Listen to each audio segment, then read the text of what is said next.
দাঁত থাকতে দাঁতের মর্ম দিতে হয়, বাবা মা বেঁচে থাকতে তাদের মূল্যায়ন করতে হয়। বাবা অসুস্থ বলে ছেলে বাবার জন্য আঙ্গুর ফল এনেছিল, সেই আঙ্গুর ফলকে কেন্দ্র করেই ছেলে ও বাবার মধ্যে বাকবিতণ্ড। বিস্তারিত আমরা তাদের কাছ থেকে জানার চেষ্টা করব। আসলে এই যে আপনার বাবার সাথে এই আঙ্গুর ফল নিয়ে আপনার বাকবিতণ্ড, মূলত কারণটা কি? আরে ভাই, আমার বাবা অসুস্থ, এই জন্যই আমি ঢাকা থেকে অনেক কষ্ট করে আইছি। আমি ব্যবসা বাণিজ্য করি, বুঝছেন, অনেক কষ্ট করে এলাম যে আমার আব্বা যেহেতু অসুস্থ, আমি কিছু ফল নিয়ে আসলাম, আঙুর ফল নিয়ে আসলাম, খেজুরি নিয়ে আসলাম। মানে অসুস্থ হলে যত ফল আনা দরকার, কলা টলা, আমি সব নিয়ে আইছি। আব্বারে নিয়ে এসে করলাম যে আব্বা তুমি খাও, ভালোভাবেই কিন্তু করলাম আব্বা তুমি খাও। আমার আব্বা ওইটি করছে যে আঙুর ফল আমার মুখ দিয়ে যাবে না রে, অন্য কোনো জায়গা থাকলে সেই জায়গা দিতে। কোন তো এটা কোনো কথা হইলো? কারণ আমি একটা ছেলে, বাপ যদি অসুস্থ হয়, বাপের দায়িত্ব কিন্তু পালন করা আমার কর্তব্য। ছেলে হিসেবে কিন্তু আমার একটা দায়িত্ব আছে, সেই দায়িত্বই কিন্তু আমি পালন করছি না। এখন যদি বাপের কথা কয়, তাহলে অকৃতজ্ঞ বাপের মতো কথা কইলো না। আপনার যুক্তিতে তো এটাই আসে। আসলে আমরা একটু আপনার কাছ থেকে জানার চেষ্টা করি, আসলে আপনার স্বামী যেই বিষয়টি বললো আমাকে, এই বিষয়টি আসলে কতটুকু সত্যতা, এবং সত্যতা হলেও কেন আপনার শ্বশুর এই কথা বললো? আসলে আমার স্বামী কিন্তু সবসময় ফ্রি থাকে না, উনি ব্যবসা করেন, আর আমিও কিন্তু ফ্রি থাকি না, আমার সংসার আছে, সংসার গুছাতে হয়।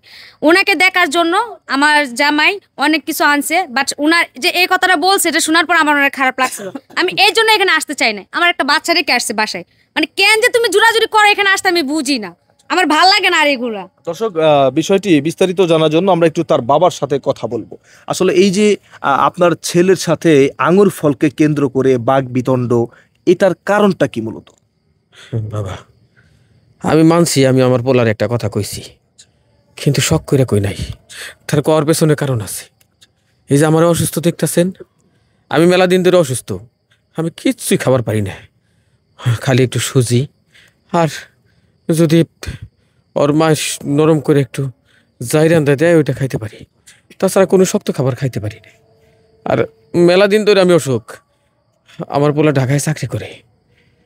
একদিন আমার খুব ফল খাইতে ইচ্ছে করছিল, বেশ কিছুদিন আগে, তারপর 8-9 মাসে 1 বছর এরকম হইব। ওর মায়েরে কইলাম যে পোলাটারে ফোন দেও, কিছু ফলমূল নিয়ে হোক। ফোনের মধ্যে আমার এই পোলা যা খুশি তাই কয়ে আপনার চাষিরে বকাঝকা করছে। আমি নাকি বড় লোকি দেখাই, ফকিন্নি গো, এই সমস্ত কথা মানায় না, এই সমস্ত ফলমূল খাওয়ার ইচ্ছা করা ঠিক না। এখন আমি কিছুই খাইতে পারি না। আজকে আমার পোলায় আমার জন্য ফল নিয়ে আইছি। বড় দুঃখে পইরা আমি কইছি যে মুখটা হয়তো খাইতে পারম না, অন্য কোথাও দেওয়া গেলে দে। খুবই দুঃখ পেয়ে আসলে কথাটি বলেছিলেন আপনি। বাবারে, ওই কথা আর মনে করে দিন না। এই পোলা যখন ছোট, আমি খুব একটা বেশি কামাই করতে পারতাম না, সংসার চালানো আমার কাছে মুশকিল হয়ে যাইতো। অল্প কিছু কামাই করতাম, তা দিয়ে সংসারটা চালাইতাম।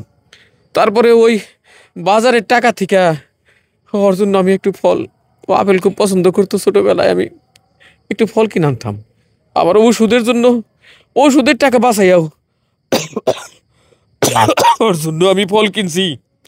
আর এই পোলা বড় হইয়া আমার কোনো খোঁজ খবর নেয় না। মানুষ কোন জন্য সন্তান মানুষ করবো কইতে পারেন? কোন জন্যে সন্তান মানুষ হয় না, এখন জানোয়ার মানুষ হয় খালি। দর্শক, আসলে বাবা বা মায়ের মনে কি পরিমাণ কষ্ট জমা থাকলে এই ধরনের কথা বাবা বা মায়ের মুখ থেকে বের হতে পারে, সেটা হয়তো আপনারা কিছুটা অনুভব করতে পারছেন। আমরা একটু এই ছেলের কাছ থেকে জানার চেষ্টা করব। আসলে আপনার বাবা আপনার মাকে দিয়ে কল করিয়েছিল, একটু আঙ্গুর ফল খাওয়ার জন্য দাবি করেছিল আপনার কাছে, সেই বিষয়টি নিয়ে আপনি কি বলেছিলেন? না ভাই, হয়েছে কি, মানে তখন আমি তো খুব ব্যস্ত ভাই, ঢাকা শহরে ব্যবসা বাণিজ্য করা, 1 সেকেন্ড সময় পাই না, একটু পিসাব করে দেবো সেই সময়টুকু পাই না। ওই সময় ফোন দিয়েছিলাম আমি রাগের মাথায়, এই কথাটা আমি কইছিলাম, কিন্তু এটা মনে থেন কই নিত। কইছিলাম যে ওই বুড়ো বয়সে বিমরতি ধরছে, এখন ফল ফলটি খাওয়া লাগবে, আমি কামে সময় পাইতেছি না, ফোন দেওয়ার সময় পেল না ভাই, এই কথাটা কয়া ফেলাইছি। আসলে এই যে আঙ্গুর ফল খাওয়া বা আপেল খাওয়া, যে কোনো ফল ফ্রুটস খাওয়া বা যে কোনো কিছু খেতে ইচ্ছে করা, এটার সাথে কি আসলে বুড়ো বা জোয়ানের কোনো সম্পর্ক আছে আপনি মনে করেন? না, ওই ধরেন সময় পাইনি তো ভাই, ব্যস্ত মানুষ, বোঝেন না ভাই, অনেক টেনশনে থাকে, অনেক চাপে থাকে, চাপের বসে হয়তো বইলা লাইছে। কিন্তু তো বাবা মানুষ, শুনে এইভাবে কিভাবে কথা বলতে, হয়তো ছোট মানুষ এখনো। সন্তান কখন বাবা মার কাছে বড় হয় আপনি জানেন তো? উনি না হয় ভুল করে বলছে, এর পিছনে উনারে যে আনসারটা দিছে এটাকে দেওয়া উচিত হয়েছে বলেন? আপনার যুক্তিতে হয়তো সেটা বলা উচিত হয়নি, কিন্তু তিনি যে ভুল করে বলছে এবং তিনি যে কোন জায়গা থেকে কাকে কেন্দ্র করে এই কথাগুলো বলছে সেটা হয়তো বা আপনার কথা শুনে আমি কিছুটা বুঝতে পারছি। দর্শক, আপনারা বুঝতেই পারছেন, এরকম ছেলের বউ যদি ছেলের থাকে তাহলে ছেলের বাবাকে বা ছেলের মাকে এইসব ধরনের কথাবার্তাটা বলাটাই স্বাভাবিক। আসলে এই যে আমি যতটুকু তথ্য নিলাম, আপনি বিগত কতদিন যাবত আপনার বাবা মায়ের খোঁজ খবর নেন না?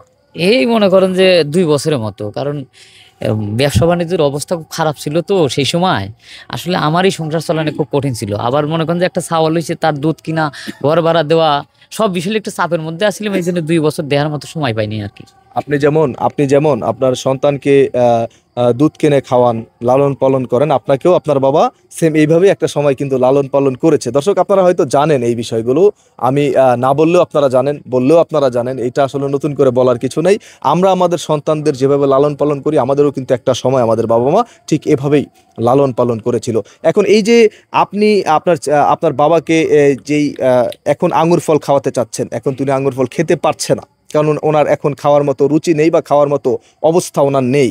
এখন এই যে যখন উনি সুস্থ ছিল তখন তো ওনাকে খাওয়াননি, সেই দিক থেকে বিবেচনা করে দেখতে গেলে আপনার বাবা যে কথাটি বলেছে রাগান্বিত হয়ে, যে আমার মুখ দিয়ে না দিয়ে অন্য কোনো জায়গা দিয়ে আঙুর ফল দে, সেটা যদিও বাবা হিসেবে কথাটি বলা উচিত না, কিন্তু রাগের মাথায় একদিক থেকে আপনাকে বলেছে, সেটা আপনার বোঝা উচিত ছিল। দর্শক, আপনারা দেখতেই পারলেন আজকের ঘটনাটি।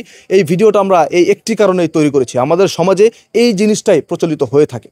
বাবা মা আত্মীয় স্বজন অসুস্থ হলে যখন খাবার মতো কোনো পরিস্থিতি না থাকে, তখনই কেবলমাত্র আত্মীয় স্বজন বলেন বা সন্তান আদি বলেন, তারা এত এত খাবার নিয়ে বাবা মা বা আত্মীয় স্বজনের সামনে দেয়, মুখের সামনে তুলে ধরে খাওয়ার জন্য, কিন্তু সেই সময় তাদের খাবার পরিস্থিতি থাকে না। কিন্তু তারা এতটুকু বোঝে না যে সুস্থ স্বাভাবিক পর্যায়ে যখন তারা খেতে পারবে, তখন কিন্তু তাদেরকে এই খাবারগুলো দেয় না, বা এই বিষয়টা নিয়ে ছেলে সন্তান বা আত্মীয় স্বজন কখনো আগ্রহ দেখায় না। তো এই বিষয়গুলো থেকে আপনারা অবশ্যই বিরত থাকবেন। আসলে পাপ কিন্তু কখনো বাপকেও ছাড়া না, একটি শাস্ত্রের কথা আছে।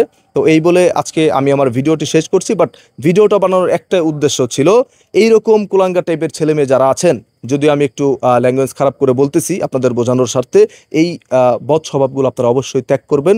তাহলে এরকম বৃদ্ধ বাবা মারা কিছুটা হলেও সুখের মুখ দেখে মরতে পারবে। সবাই ভালো থাকবেন, ধন্যবাদ।